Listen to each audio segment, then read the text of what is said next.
Saya diminta untuk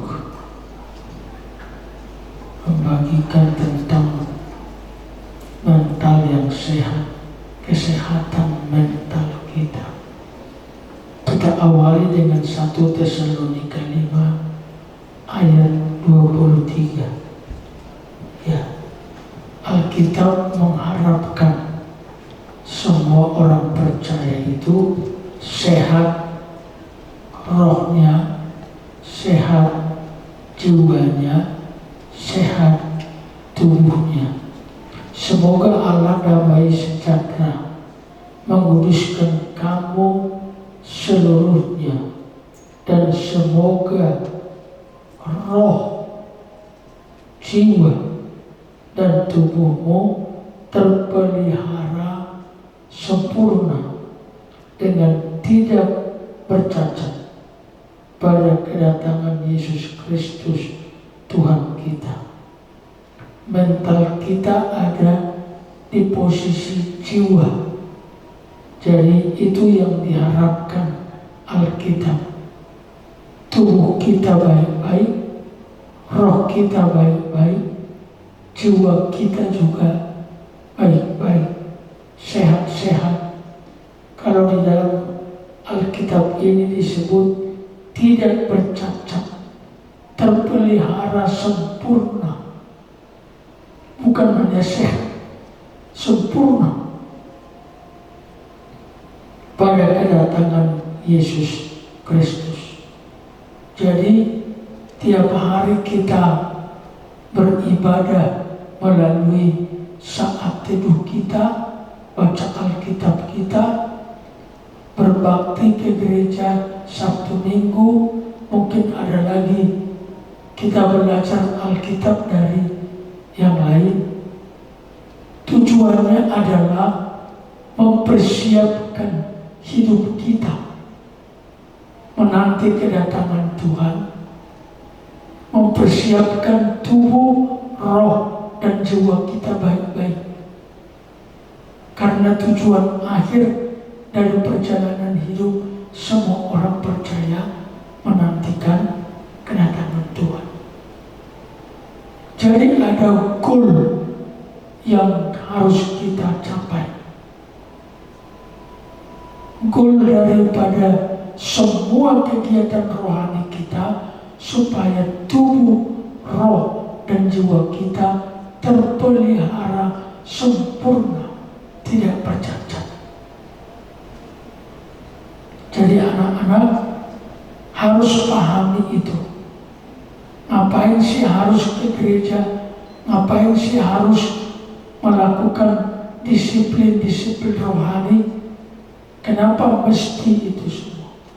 Semua aktivitas pembelajaran kita, baik secara formal di sekolah juga, tujuannya itu untuk membenahi sedikit lepas sedikit supaya kita bisa tahu bagaimana menjaga tubuh, menjaga roh, menjaga jiwa terpelihara baik, sempurna di hadapan Allah dan tidak bercacat, menantikan kedatangan Kristus.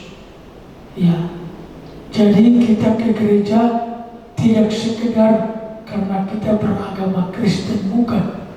Kita ke gereja bukan untuk memenuhi kewajiban, tapi goalnya supaya kita bisa punya hikmat, supaya kita punya komitmen, supaya kita punya keputusan itu berkaitan dengan urusan tubuh, urusan jiwa, urusan roh sehat. Nah, tema malam ini bagian dari ayat ini, bagian dari jiwa yang harus terpelihara sempurna. Paham ya? Jadi ada banyak orang tidak mengerti betul, seolah-olah ke gereja itu hanya membayar kewajiban. Bukan, Bukan itu goalnya. Ya, Tuhan memang memerintahkan kita mesti melakukannya. Tapi tujuan dari perintah itu supaya kita ini memiliki cukup hikmat, kita ini memiliki cukup wawasan, kita ini cukup mampu membuat keputusan-keputusan yang berkaitan dengan kesehatan tubuh kita, kesehatan roh kita, kesehatan jiwa kita di hadapan Tuhan. Pendidikan itu salah satu sarana. Ya, kita belajar di sekolah, sarana untuk melatih berpikir yang analitis, untuk bisa membedakan mana yang baik, mana yang tidak baik. Lebih lengkapnya di gereja. Lengkapnya di gereja itu menyangkut tubuh, roh, dan jiwa. Itu goalnya. Kalau itu tercapai, maka semua kegiatan rohani kita menjadi berarti. Kelelahan kita menjadi berarti. Anak-anak harus matang di situ, mengerti betul di situ. Ya, melatih diri kita menerima pesan-pesan Tuhan supaya kita sekali lagi bertambah arif, bertambah bijaksana, bagaimana kita menjaga, mengawasi, mengambil keputusan sehingga kita tidak salah berkaitan dengan tubuh kita, roh kita, dan jiwa kita. Jangan sampai salah. Ya, mengambil keputusan, umpamanya soal pergi kemana, mau makan apa, berpacaran dengan siapa, kapan waktunya, itu semua akan dibenahi pelan-pelan dengan kita belajar firman. Semua itu memperlengkapi kita untuk menjaga sampai kita tidak salah mengambil keputusan yang membuat akhirnya tubuh kita rusak, tubuh jiwa kita dan roh kita menjadi rusak. Nah, salah satu yang harus dijaga kesehatan mental. Ya, sekarang Om jelaskan. Sehat mental dari perspektif Alkitab ada beberapa. Yang pertama, mental yang sehat itu mental atau pikiran yang diisi dengan pikiran Kristus. Isi pikiran kita ini harus pikiran Kristus. 1 Korintus 2 ayat 16. Siapa yang mau mengetahui pikiran Tuhan sehingga ia dapat menasehati dia. Tetapi kami memiliki pikiran Kristus. Itu ciri pertama dari pikiran atau mental yang sehat. Apa itu pikiran Kristus?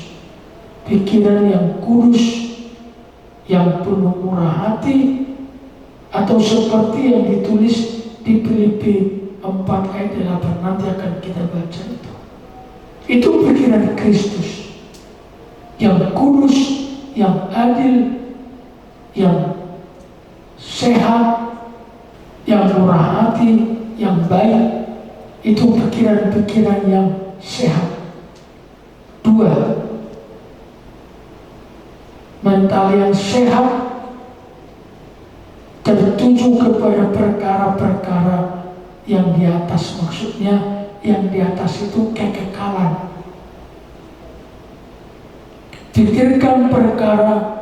Pikirkanlah perkara yang di atas, bukan yang di bumi. Kolose 3 ayat 2. Jangan lupa ya, akhir dari semua kehidupan adalah kekekalan.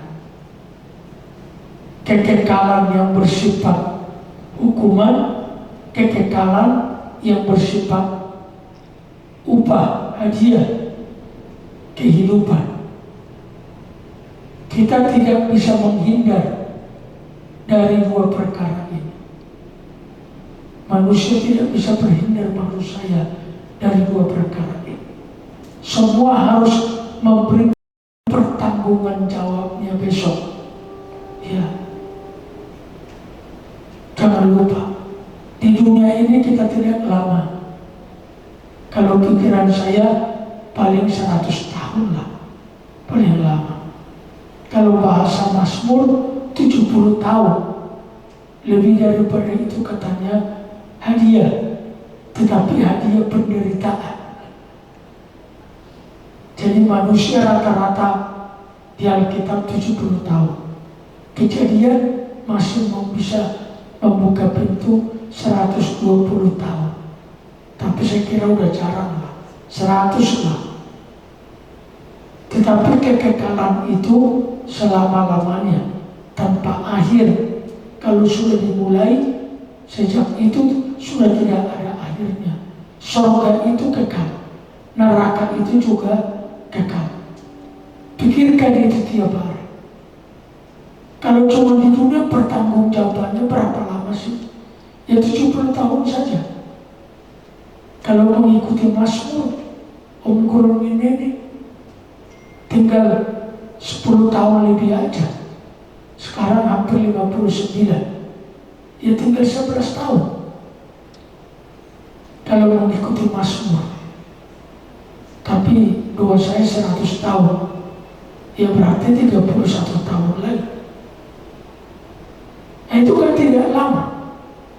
Terlalu singkat.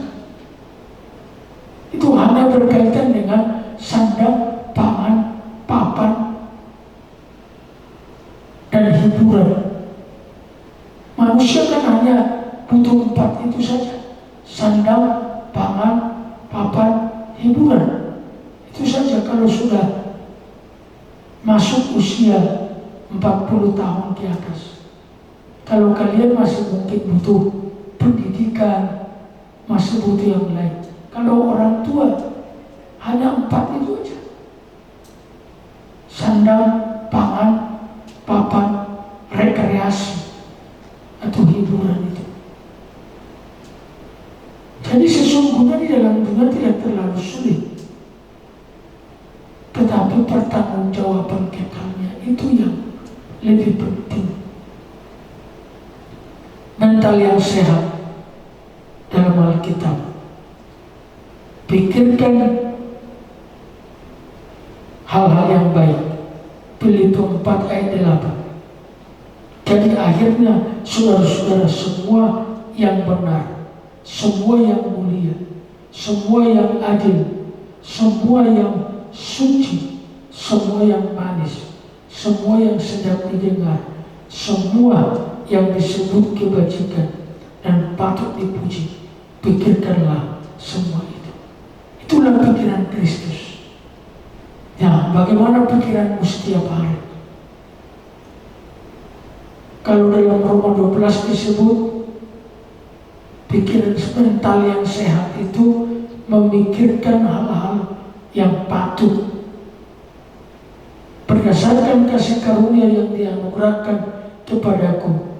Aku berkata kepada setiap orang di antara kamu, janganlah kamu memikirkan hal-hal yang lebih tinggi daripada yang patut kamu pikirkan. Kenapa banyak orang susah di dalam dunia? Sebenarnya bukan karena mereka susah. Rata-rata orang susah itu karena pikirannya tidak bisa dikontrol. Dia memikirkan yang tidak-tidak.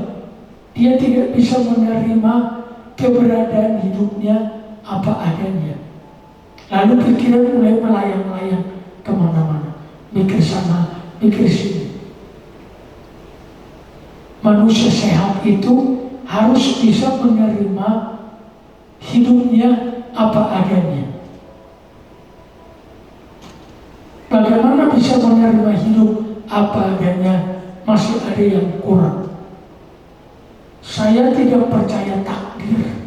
Ya, dalam pelajaran teologi ada disebut dengan takdir teologis, determinisme teologis. Artinya Tuhan sudah atur segala-galanya. Saya tidak percaya takdir, tapi saya percaya apa yang dihidupi oleh setiap anak Tuhan adalah kedaulatan Tuhan yang berlaku. Saya tidak akan mungkin sakit kalau Tuhan tidak izinkan saya boleh sakit. Saya tidak mungkin rambut di kepalaku ini gugur, ubanan, kalau Tuhan tidak kasih izin. Itu berarti apa yang kita hidupin ini dalam sepengetahuannya Tuhan.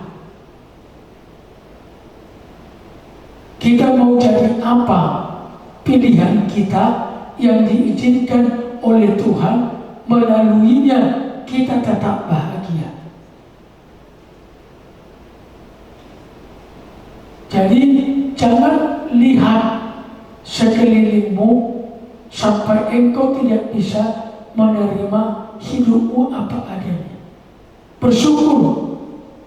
Tuhan itu, kalau Om Gurnik selalu punya keyakinan, Tuhan itu lebih baik dari saya berpikir. Lebih baik Dia, lebih tahu Dia, lebih paham Dia.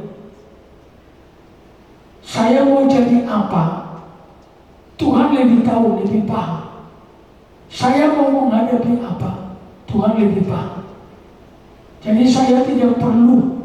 Yang penting sebenarnya satu, lakukan bagian tanggung jawabmu. Kenapa kita banyak susah? Kita tidak melakukan tanggung jawab kita dengan benar. Tuhan suruh berdoa, kita nggak berdoa. Tuhan suruh taat, kita tidak taat. Itu aja. Jadi bukan karena Tuhan tidak bisa membuat kita lebih baik, bukan. Sayangnya tanggung jawabnya sebagai seorang pribadi tidak dilakukannya.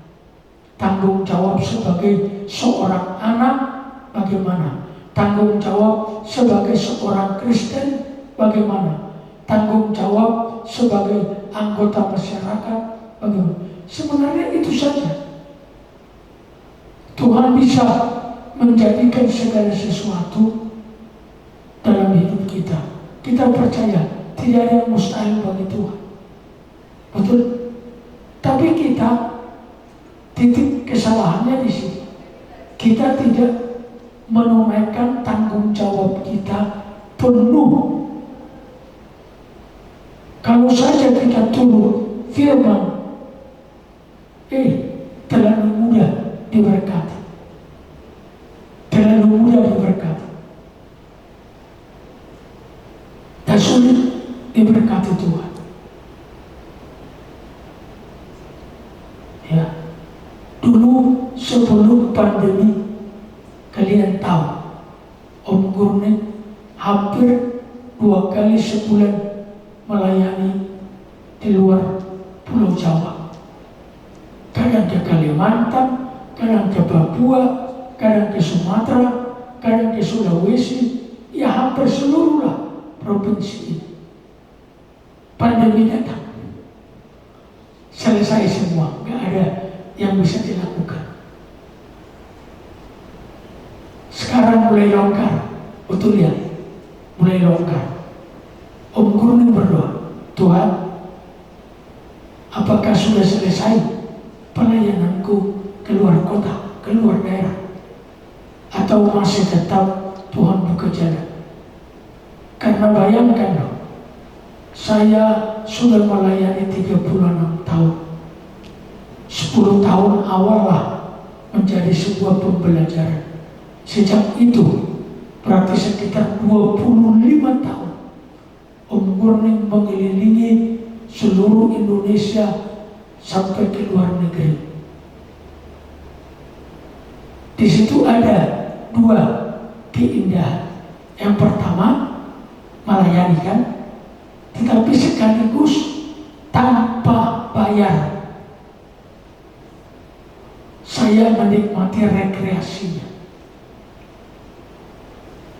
Yang biasa kelilingi Indonesia tiba-tiba vakum karena corona. Itu tidak mudah. Tapi Tuhan baik, nggak terlalu sulit. Besok tanggal 9, maaf, kita nggak bisa bersama-sama rekreasi ya. Om Gurni ke Batam dulu melayani. Karena mereka sudah lama minta. Hanya karena pandemi saya tidak setuju. Tapi mereka bilang pandemi sudah berkurang. Jadi saya ke Batam tanggal 8. Tidak ada yang sulit bagi Tuhan. Terlalu mudah bagi Tuhan semua. Anak-anak lihat saya. Apa yang sedang kau harap? Di tangan Tuhan itu semua. Sungguh, apa yang sedang kau harap? Semua di tangan Tuhan. Tapi pertanyaan adalah, siapkah kamu melakukan tanggung jawabmu? Sebagai anak, apa tanggung jawabmu? Sebagai seorang pelajar, apa tanggung jawabmu? Sebagai seorang anak Tuhan, apa tanggung jawabmu? Sebagai seorang pekerja, apa tanggung jawabmu?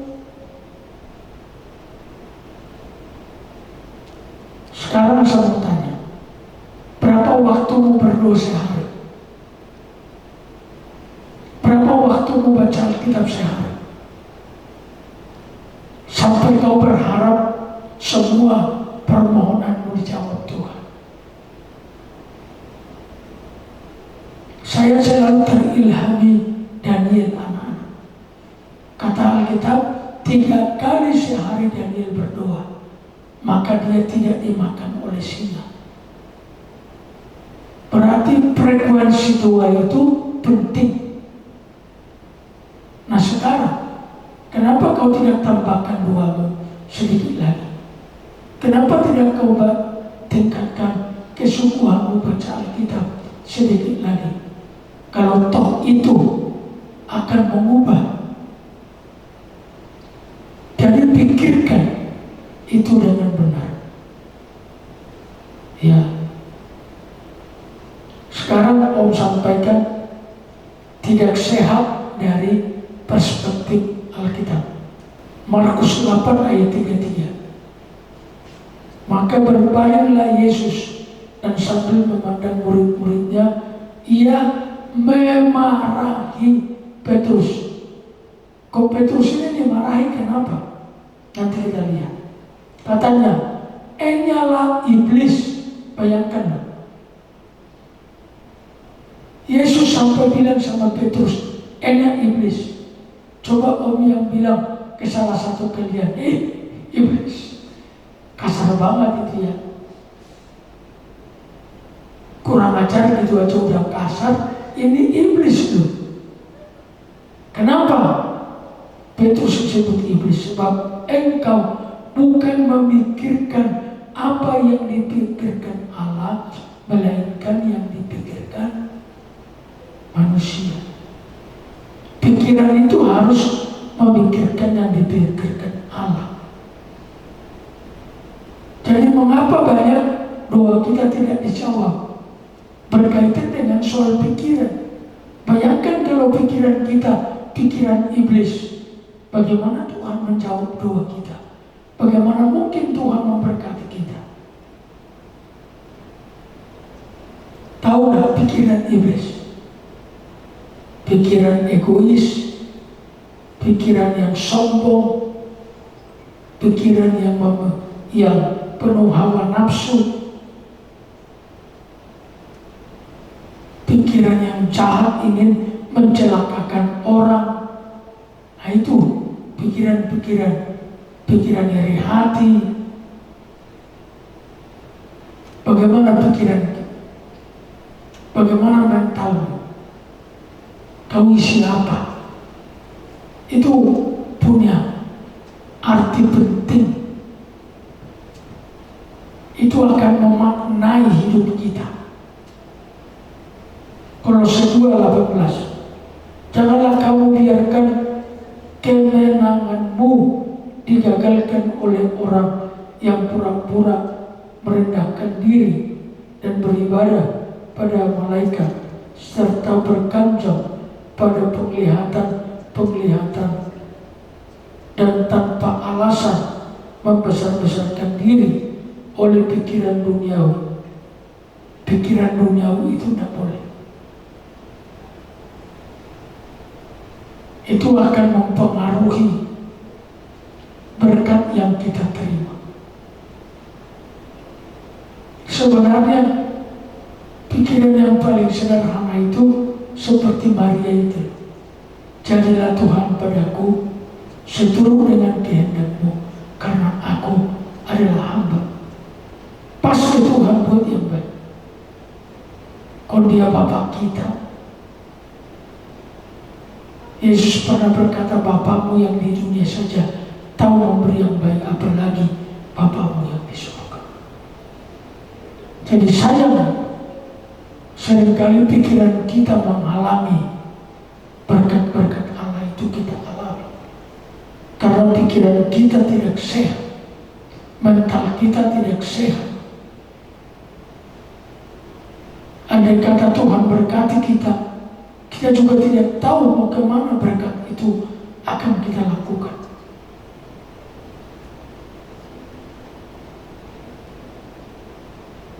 Andai kata Tuhan buat kita seperti yang kita inginkan itu, kita juga nggak tahu apa yang mesti akan kita lakukan setelah itu. Jangan-jangan kita lebih jauh dari Tuhan. Jangan-jangan kita menjadi menyangkali Tuhan. Nah itu hati-hati. Pikiran yang tidak sehat menurut Alkitab, Efesus 4:17. Karena itu aku katakan dan tegaskan dalam Tuhan, jangan lagi hidup kamu seperti orang-orang yang tidak percaya, yang hidup dengan pikiran yang sia-sia. Pikirannya hanya kepada yang sia-sia saja, yang tidak ada makna. Maaf, kalian masih umur muda. Banyak orang muda mikir dolan sana, dolan sini, main sana, habiskan waktu sehari sampai malam. Bisa tidak ada yang bermakna dari kegiatannya sepanjang hari. Itu pikiran yang sia-sia.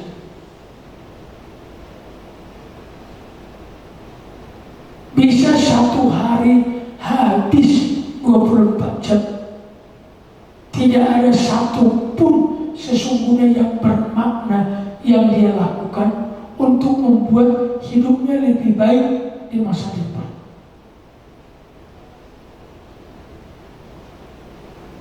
Kelemahan manusia yang saya tahu, menunda. Apa-apa ditunda. Nanti aja, lewat waktu. Nanti aja, lewat waktu. Nanti aja, lewat waktu.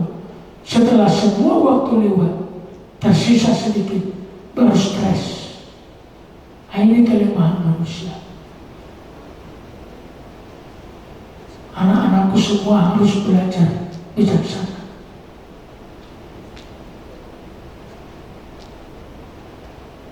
Orang bijak berkata begini, sukses besar itu dimulai dari sukses kecil yang kita tahu.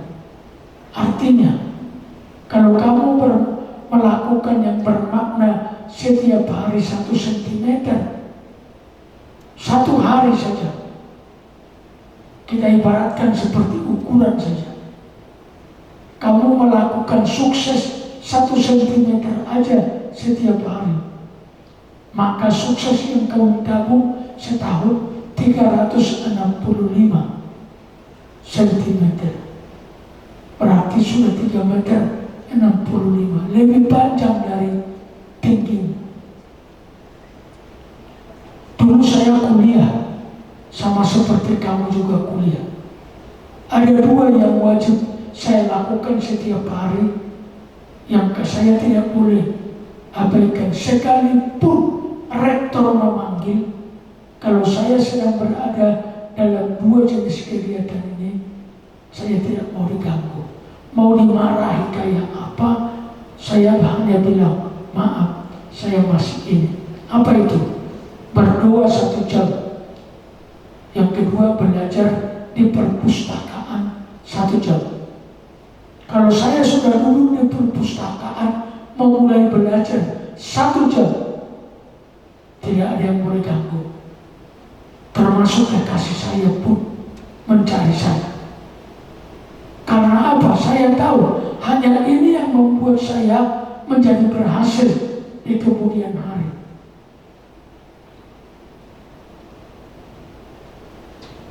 Karena semakin besar cara berpikir seseorang, semakin besar wawasan seseorang, maka semakin besarlah pencapaian dalam hidupnya.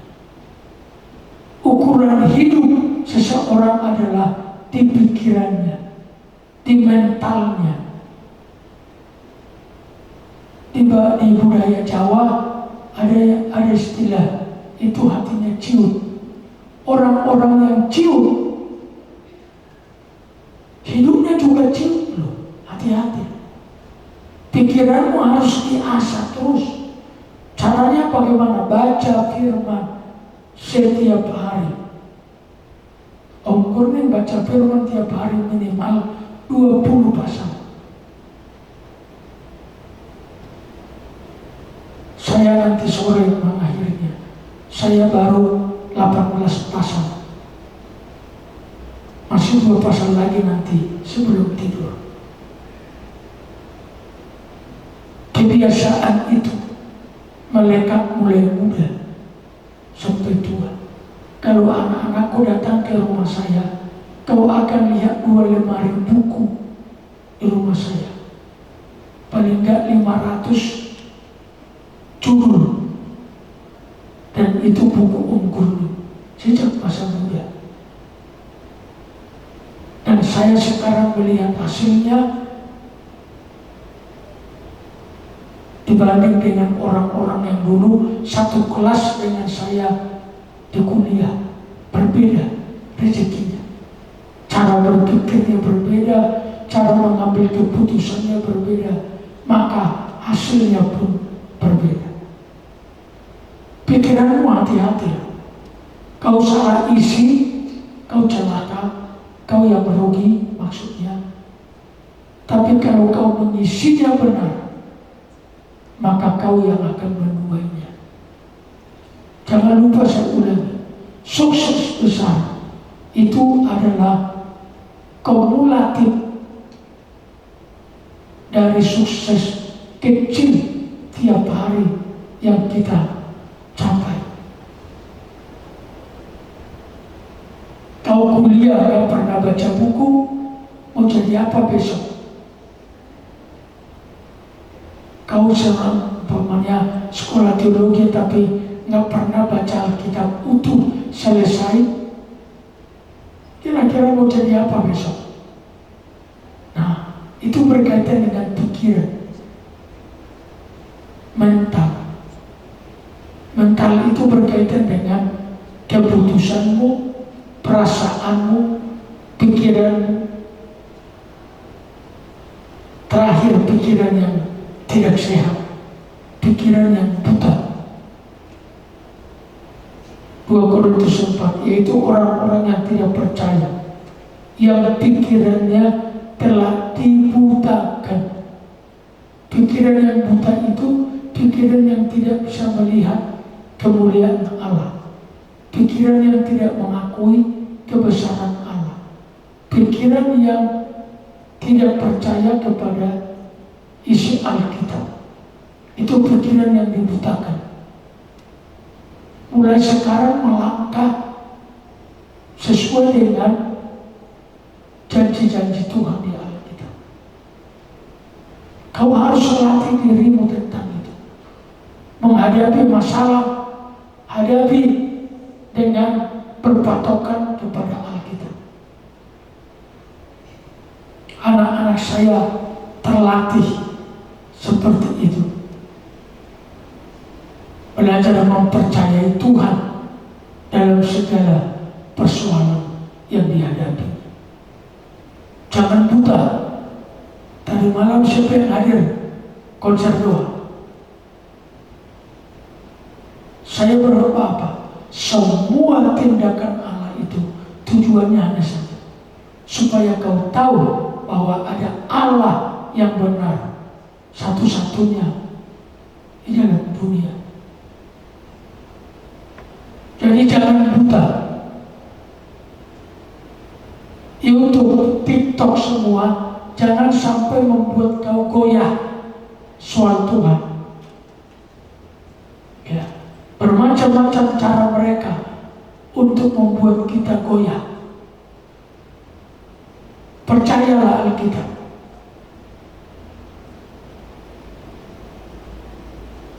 Percaya Tuhan, hanya satu Tuhan. Jangan mau dibutakan. Satu-satunya cara supaya kita tidak dibutakan, baca Alkitab. Siapa yang baca Alkitab di sini tiap hari? Loh, YRC, Revival. Loh, bagaimana Revival nggak baca Alkitab? Siapa yang baca Alkitab tiap hari?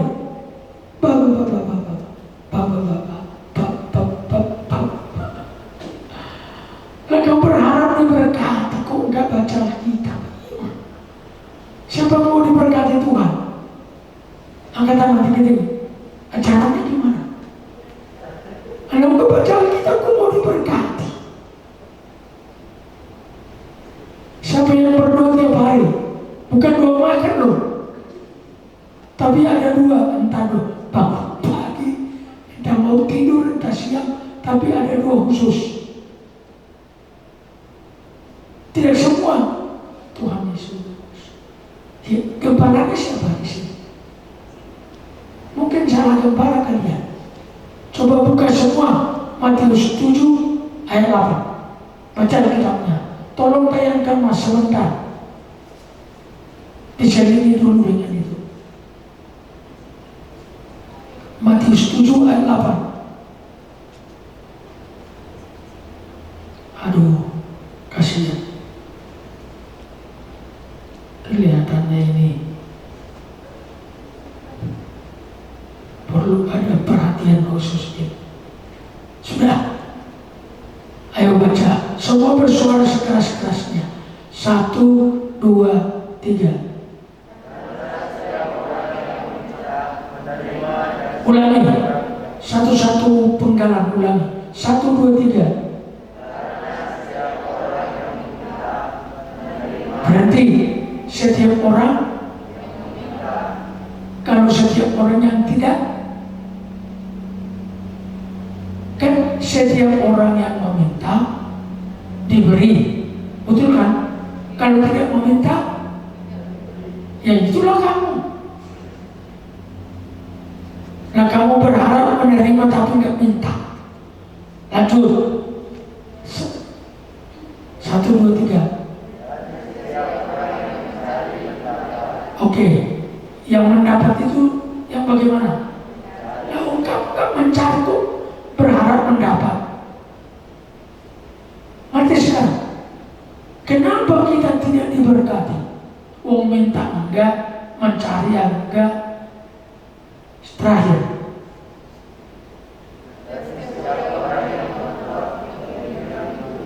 Iya. Kalau kamu ketok, pintu dibuka.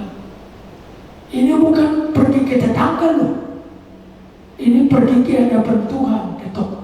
Tuhan, Tuhan, tolong kami. Sederhana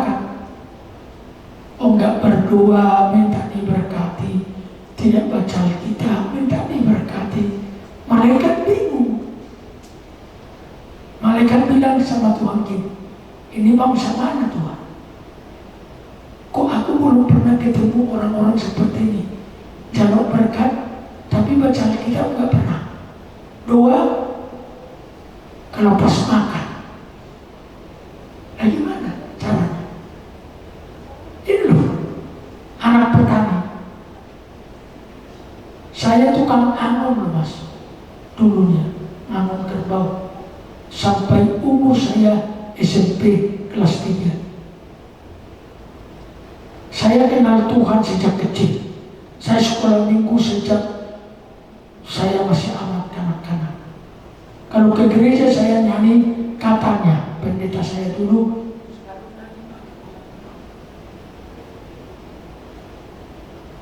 saya dengan kakak saya perempuan SMP kami biasa puasa. Puasa makan, pergi ke sekolah, pulang kami masuk puasa sampai sore berdoa. Itu kan biasa. Kami dulu sudah biasa berlomba baca Alkitab, selesai lebih cepat siapa, lalu nanti dikasih hadiah oleh bapak saya. Itu mulai kanak-kanak itu. Nah ini sudah pada tua, gak baca Alkitab, mau berharap masa depan yang penuh harapan. Gimana sih?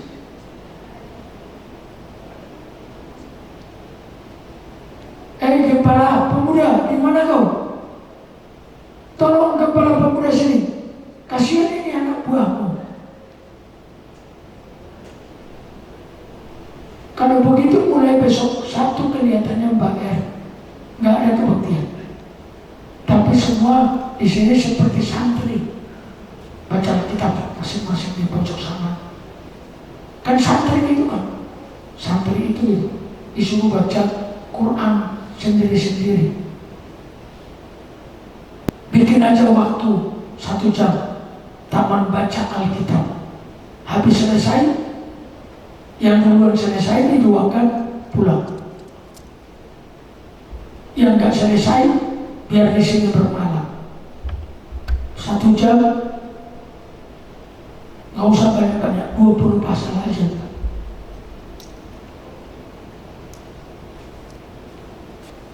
Karena nggak ada jalan lain mas. Ini loh saksinya. Saya itu sudah kenal Tuhan sejak kecil sebenarnya.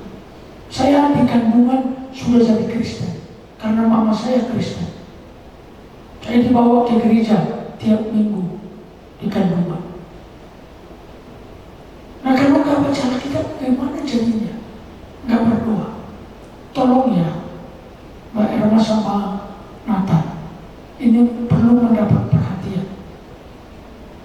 Nah kita akan begitu-begitu saja berputar-putar seperti Israel di padang gurun, tidak ada hasil apa-apa, malah mati di sana, gak sampai. Ini prinsip loh. Kalau sebelah itu masalah menghafal kan. Umur kecil sudah hafal sampai berapa juz. Nah kita tidak usah menghafal. Kalau saya dulu sekolah minggu ada namanya ayat mas. Pemuda ada ayat mas istilah kami. Istilahnya ayat mas itu ayat hafalan.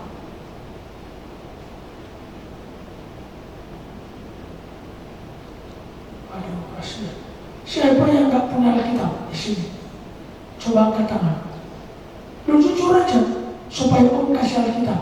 Siapa yang nggak punya Alkitab? Siapa yang punya Alkitab angkat tangan? Semua. Serius. Saya ada Alkitab. Bukan untuk mengetahui kamu itu nggak punya, bukan itu tujuannya. Memang saya mau kasih Alkitab kalau nggak punya. Siapa yang butuh Alkitab? Oh ya nggak ada. Kalau gitu kalian hebat-hebat dong. Oh jangan-jangan kalian seperti cerita orang Kristen tua itu. Dia punya Alkitab. Dia sangat cinta Alkitab. Tapi tiap hari ditaruh di lemari. Bangun pagi, cium Alkitabnya. Habis itu balikan lagi ke lemari. Nanti siang Dia ambil Alkitabnya, dia sangat senang Alkitab, tapi ya tidak dibaca, cuma dicium. Kembalikan lagi. Nanti mau tidur, cium sekali lagi. Jadi tiap hari dia cium Alkitab 3 kali. Jangan-jangan kalian pengikutnya itu ya. Gak boleh ya. Mulai sekarang kita bertobat ya. Halo, pemuda, mau ya? Kamu harus baca Alkitab. Kamu kuliah berapa tahun? Kalau 4, seharusnya orang kuliah itu baca Alkitab 4 putaran. Kalau saya dosenmu, kau tidak akan pernah lulus kalau kau tidak selesaikan itu. SMA 1 bukan sekolah teologi, wajib menyelesaikan baca Alkitab 3 kali sampai lulus. Kalau enggak, naik tidak ada nilai agama. Kamu mau bodoh seperti apa kalau kau baca Alkitab 1 tahun sekali nilaimu di atas 90 A+. Buat apa pintar tapi nggak tahu Alkitab? Maka Pak Herman kan saya sudah ingatkan, kalau mau bikin permainan, tanya jawab Alkitab. Manusia pertama siapa? Binatang pertama? Burung-burung katanya di Papua. Kuda Nil. Kamu nggak tahu itu kan? Kamu sekolah Alkitab. Ayub pasal 40 itu ditulis. Kuda Nil lah binatang pertama, manusia pertama, Adam. Itu. Siapa yang tahu Adam terakhir di Alkitab? Yang disebut Adam terakhir di Alkitab. Ayo, Pak, sekolah teologi sudah lulus S2, sudah mau S3. Adam terakhir siapa? Yang dijuluki Adam terakhir, Yesus dong. Yesus itu dijuluki Adam yang, makanya kita keturunan Adam terakhir, bukan Adam yang berdosa, Adam yang menyelamatkan. Yesus namanya. Wah, ini kelihatannya Om Kurning harus hadir tiap minggu ini. Ini kelihatannya jauh dari kenyataan. Padahal nama-namanya hebat-hebat. Nathanael yang duduk di bawah pohon apa? Waktu Yesus menyebut Nathanael duduk di bawah pohon apa? Hah? Ya Tuhan, namanya Nathanael. Aduh, itu ditulis dalam kitab Yohanes. Aku sudah lihat kamu duduk di bawah pohon, kata Yesus. Di sini ada Joel. Tahu arti Joel? Jehovah, Elohim, Allah itu Tuhan.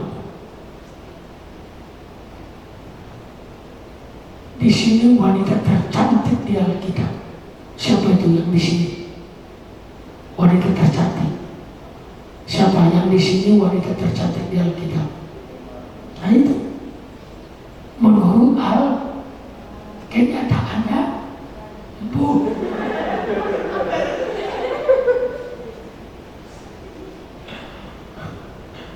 Dari baca Alkitabnya, maaf ya, kita mau berubah dan nasibnya. Lah iya, baca Alkitab dan berdoa. Saya bilang, aku udah tua, tiap hari 20 pasal.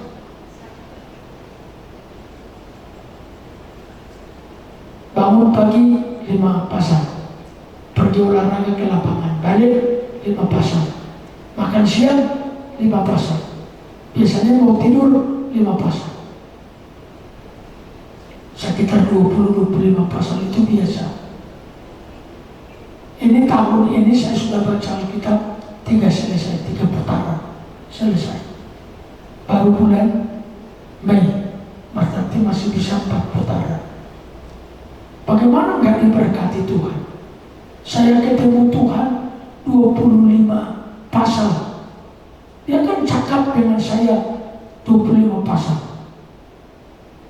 Itu kan firman itu Tuhan bicara. Saya tinggal bilang, iya Tuhan, ya. Masih muda, mata masih jelas.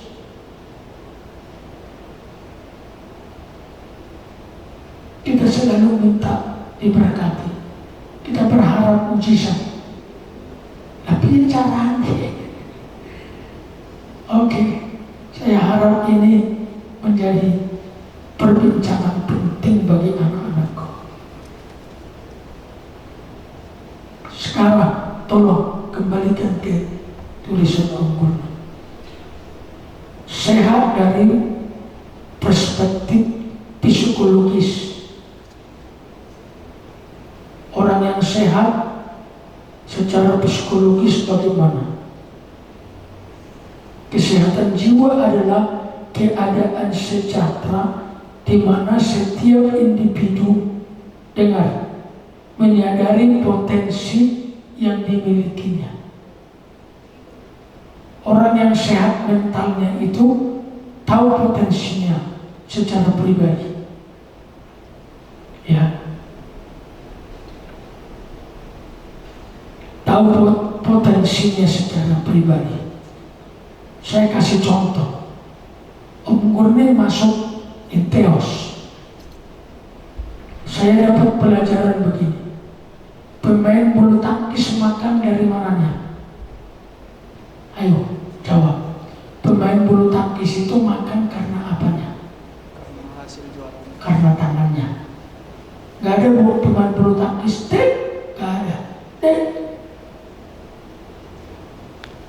Pemain sepak bola makan karena apanya? Kakinya. Betul kan? Pendeta makan dari apanya? Dari khotbahnya, dari mulutnya. Sejak itu saya sadar itu Om Kuning belajar berkhotbah di ruang kosong seperti ini. Tapi kursinya ada. Pertama kali saya berkhotbah di ruang kosong yang ada kursi, saya melihat secara rohani kursi itu ngantuk semua. Saya marah dengan diriku. Saya marah betul. Kok saya berkhotbah, kursi aja tidur. Terus saya latihan berkhotbah sampai Pak Pardede, rektor pertama pendiri Inteos itu panggil saya, marahi saya. Kamu bodoh ya, sudah gila kamu ya, berteriak-teriak di ruang kosong. Saya bilang dengan beliau, kalau gila saya ini sudah sembuh, Om nanti akan lihat hasilnya. Tante itu tanya nanti. Saya baru semester 4, saya sudah KKR di pinggir rel itu yang mau nyemplak. Kamu sudah banyak dengar pengkhotbah, guru. Saya pikir bisa kau bandingkan mulut Om Kuning ini kalau khotbah atau mengajar apakah baik atau tidak. Itu potensi yang harus saya bangun. Apa potensimu? Kalau kamu tidak tahu potensimu, kamu tidak bisa membuat dirimu menjadi unggul.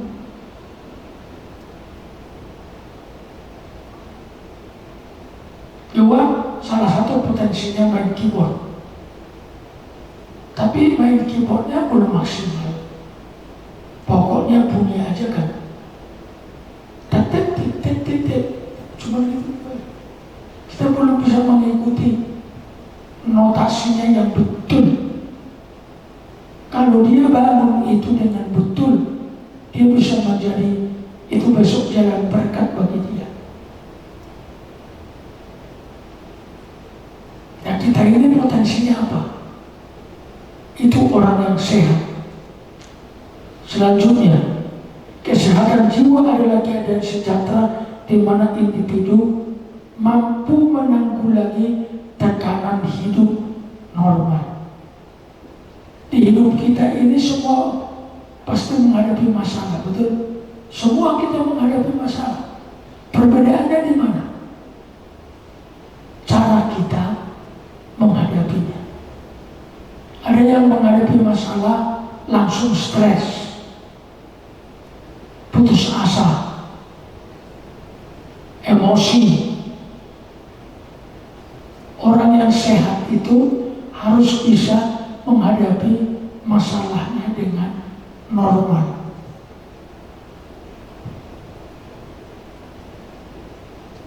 Kalau dia sekakaan menghadapi masalah, adik-adiknya bisa jadi korban kalau nggak sehat. Dimarahilah, bisa serba salah lah, betul nggak? Orang tua yang tidak sehat mentalnya menghadapi masalah, semua anggota keluarga serba salah. Biasanya sepatu diletakkan di situ biasa, kalau dia bermasalah sepatu di situ menjadi repot. Kalian sudah pasti tahu membedakan ini. Jadi lihat, orang yang menghadapi masalah itu kalau sehat mentalnya, tenang. Itulah tandanya orang yang sehat pikirannya, tenang dia. Makanya lihat, kita kan pernah semua sekolah ya. Kalau ada ujian apa tulisannya di lokasi? Tenang, ada ujian. Betul kan? Ayo ribut, ada ujian kan gitu. Orang yang menghadapi ujian kalau sehat, tenang.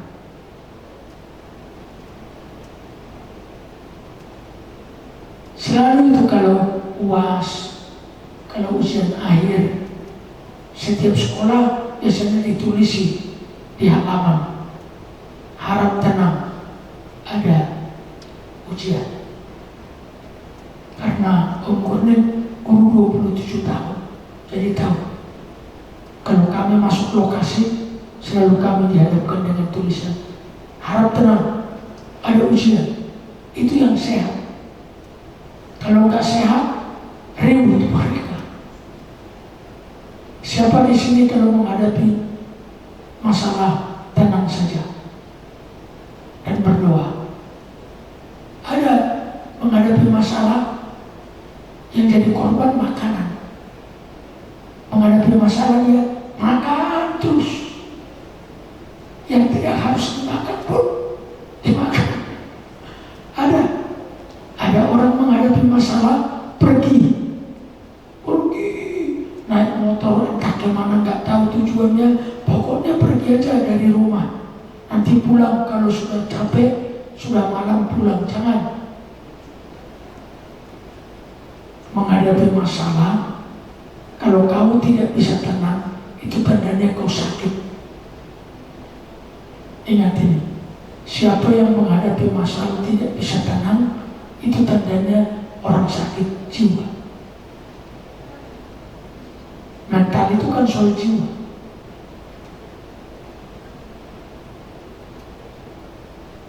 Jangan masa bodoh itu juga salah, sakit jiwa itu.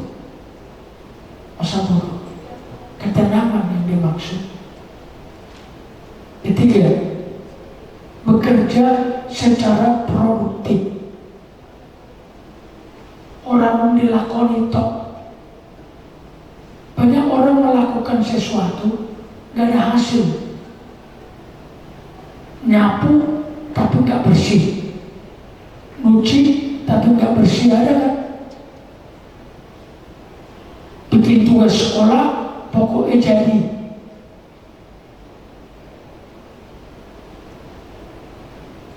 Saya kuliah S1 dan S2. Selalu dulu ada istilah tugas semesteran. Gak berlaku bagiku tugas semesteran. Bagi saya hari ini diumumkan ada tugas minggu depan 7 hari. paling lama harus selesai dan harus berkualitas. Saya jamin harus nilai A. Saya sudah lewati itu. S1 saya juara tahun 97, senasional jurusan agama Kristen. Saya lulus S2 tahun 2006, juara 1 dari semua teman-teman dari berbagai aliran gereja. Kalau kamu ke kantor Om Gurning, ada di situ 3 buku besar, buka, itu hadiah juara 1 S2. Produktif dia. Jadi tidak asal-asalan. Jadi kalau kau mau belajar hikmah ke Om Gurning, kau tidak salah. Saya sudah melewati hidup awalnya seperti kamu ini. Mungkin lebih buruk. Saya anak petani di desa. Rumah saya tidak masuk peta Indonesia, saking desone. Rumah saya paling buruk di lingkungan kami. Ada sekitar 30 rumah. Paling bobrok. Karena kami paling pertama punya rumah di situ. Jadi sudah paling tua. Saya masih ingat umur kelas 1 SD saya. Rumah itu dibangun, berarti sudah hampir 55 tahun rumah itu berdiri. Bayangkan bangunan umur 55 tahun, kayak apa itu sekarang. Jadi jangan pikir Om Gurning ini berasal dari keluarga yang mampu. Saya dulu sekolah jalan kaki tiap hari 5 km, PP 10 km tanpa uang saku. Saya nggak pernah punya uang saku selama 3,5 tahun SMP-nya. Ingat, belum lahir kamu ya. Tahun 79 pernah satu angkatan itu perpanjangan waktu 1,5 tahun. Jadi saya di SMP 3,5 tahun. Saya mengalami, saya dulu tidak pernah tas, buku nggak pernah punya. Itu tasnya kresek. Masukkan ke kresek, lalu gantung-gantung. Tanpa sepatu. Saya sekolah mulai SD sampai SMP lulus nggak pernah punya sepatu. Nggak pernah sisiran. Foto ijazah saya terlihat tidak sisiran. Sampai hari ini fotonya masih nempel di ijazah. Tetapi saya percaya, karena sejak kecil saya sudah kenal Tuhan, saya lakukan kewajiban saya sebagai orang percaya. Dulu di gereja saya, laki-laki pemuda gini cuma seorang. Pak Margowo itu adik saya jauh. Saya bapaknya pendeta saya. Jadi saya dulu kebaktian di gerejanya Pak Margowo itu. Hanya sendiri loh pemuda, menemani cewek-cewek yang sudah lebih dewasa. Jadi kalau angkat kursi ya saya, kalau gantung apa ya saya, manjat apa ya saya. Pokoknya semua pekerjaan untuk laki-laki saya yang melakukan. Sampai ke sawah, ngerjain sawahnya pendeta. Itu Pak Margowo masih hidup, silakan tanya. Jadi saya ini berasal dari keluarga yang susah. Tapi karena Tuhan, Alkitab itu benar. Alkitab itu benar. Hidupi Alkitab, kau pasti berhasil. Yang terakhir, paling terakhir, mampu memberikan kontribusi bagi lingkungannya. Seorang yang sehat pikiran mentalnya mampu memberi kontribusi bagi lingkungannya. Terima kasih. Kaum muda ini sudah, menurut saya sudah lumayan sehat. 1, 2, 3, 4. Berapa kita sekarang? Tolong. Di belakang 2.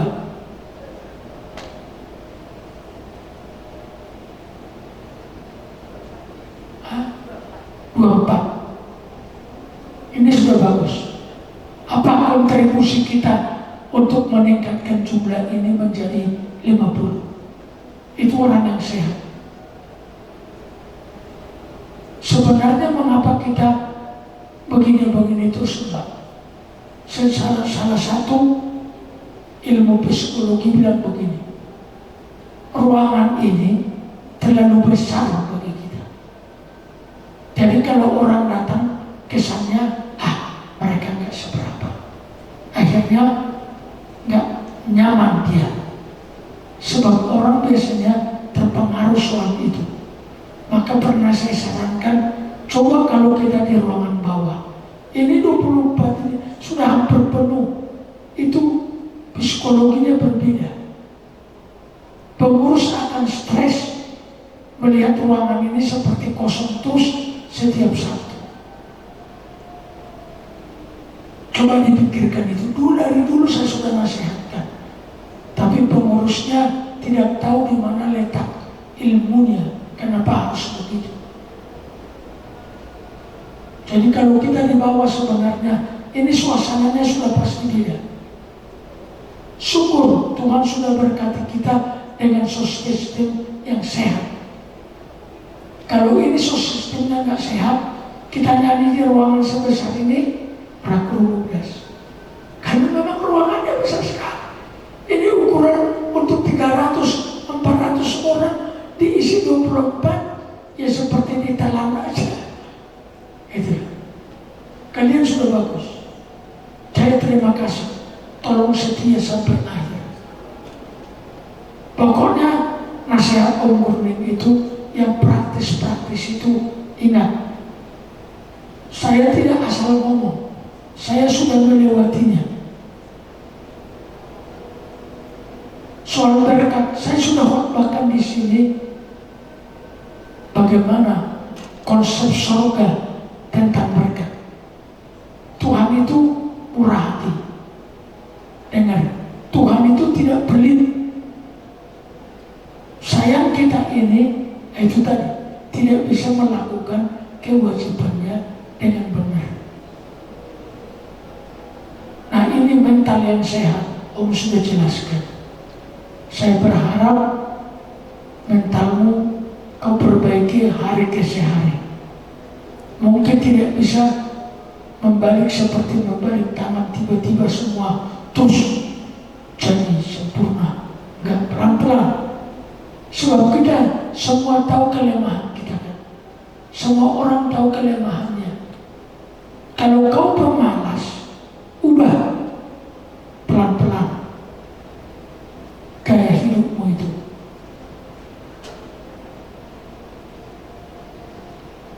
Saya dulu punya juga kelemahan. Saya seperti nama saya, hotman, manusia panas, bentar-bentar emosi. Tapi puji Tuhan, saya tahu kebenaran, saya belajar, saya kurangi pelan-pelan. Sekarang lebih baik.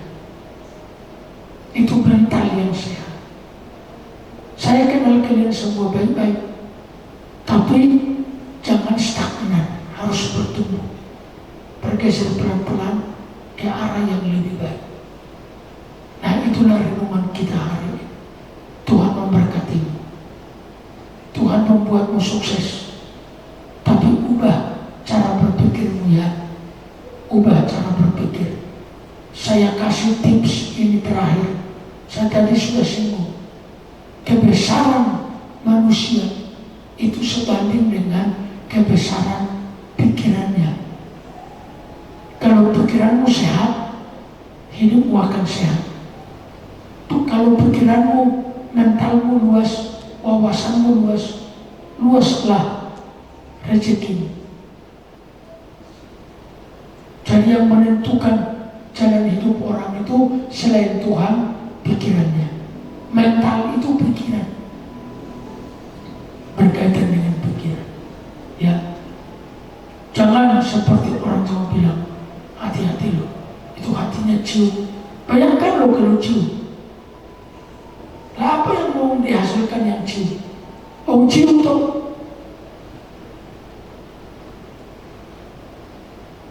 Untuk mengubah hati yang cium gimana? Berbagai macam. Belajar, latihan kehidupan, jangan mudah tersinggung. Lihat loh, saya kasih contoh lagi, maaf, jadi berpanjang sedikit. Pernah nggak lihat di gereja orang-orang mudah tersinggung? Ada nggak? Kecuali di Bukit Sion ini di sini ya. Banyak loh orang ke gereja, tapi senangannya tersinggung, apa-apa tersinggung. Lah bayangkan, sudah di gereja saja, di gereja masih tersinggung. Nah saya, dan tahu gak saya bagaimana jalan pikirannya? Ini ke gereja, di gereja tersinggung. Tapi ya, lah ke gereja mau ngapain? Hah? Kalau di rumah tersinggung, bolehlah, karena hubungan sosial. Ini di gereja. Di gereja itu kan kita kumpul karena Tuhan. Kita kumpul karena Alkitab. Kita kumpul karena mau masuk surga. Lah kok malah tersinggung? Ngerti maksudnya umurnya? Apa-apa tersinggung, marah. Lah kan, jadi lucu. Lalu kamu ke gereja untuk marah tersinggung. Lah ngapain kau datang? Cari masalah baru. Oh di sini kita mau cari Tuhan. Itu loh. Nah, itu pikiran-pikiran seperti itu diperbaiki. Disuruh mau, nggak dipanggil, nggak dikasih tugas, nesu. Tapi serba salah. Ditegur, nggak mau, nggak disapa, marah. Serba salah. Jadi pikiran-pikiran begitu itu harus diperbaiki. Ya, harus. Jangan pikirkan yang merusak tubuhmu, jangan pikirkan yang merusak jiwamu, jangan pikirkan